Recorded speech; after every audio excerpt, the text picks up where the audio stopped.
Welcome to Krishna cooking. ఈరోజు మీకు కుబానికా మీఠా చూపించబోతున్నాను. ముస్లిమ్స్ ఫంక్షన్లో ఖచ్చితంగా ఈ స్వీట్ ఉండవలసిందే. కేవలం రెండు ఇంగ్రీడియంట్స్తో కుబానికా మీఠా రెడీ అవుతుంది.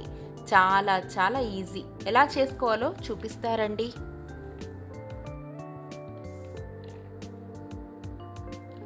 కుబానీలను ఆప్రికాట్స్ అని కూడా అంటారు. ముందుగా కుబానీలను రాత్రంతా నానబెట్టుకోవాలి. కుదరకపోతే వేడి నీళ్లు పోసుకొని 4-5 గంటలు నానబెట్టుకోవాలి. కుబానీలు నానిన తర్వాత అందులో ఉండే గింజలను తీసి పక్కకు పెట్టుకోండి. ఆ గింజలలో పగలగొడితే బాదం పప్పు లాంటివి ఉంటాయి. అవి కూడా పగలగొట్టి ఆ పప్పును పక్కకు పెట్టుకోవాలి. ఇప్పుడు ఒక గిన్నె తీసుకుని స్టవ్ ఆన్ చేసుకోవాలి. నానబెట్టిన ఆప్రికాట్స్ని కూడా నీళ్లతో సహా అందులో వేసుకోవాలి. నానబెట్టుకున్న నీళ్లు పారబోయకూడదు. ఆప్రికాట్స్ ఫ్లేవర్ అందులో ఉంటుంది. ఇప్పుడు చిన్న కప్పు చక్కెర వేసుకోవాలి. బాగా కలిపి లో ఫ్లేమ్లో 15 నిమిషాలు ఉడికించుకోవాలి. తర్వాత ఒక చిటికెడు రెడ్ ఫుడ్ కలర్ వేసుకోవాలి.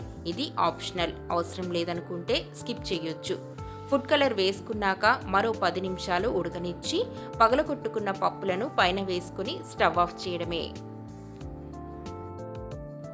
ఈ కుబానికా మీఠాను ఫ్రిడ్జ్లో పెట్టుకుని చల్లగా తినవచ్చు. కుబానికా మీఠాని వెనీలా ఐస్ క్రీమ్తో తింటే ఆ కాంబినేషన్ అదిరిపోద్ది. ఇంకెందుకు లేట్, మీరు కూడా ట్రై చేయండి. నచ్చితే సబ్స్క్రైబ్ చేసుకోవడం మర్చిపోకండి.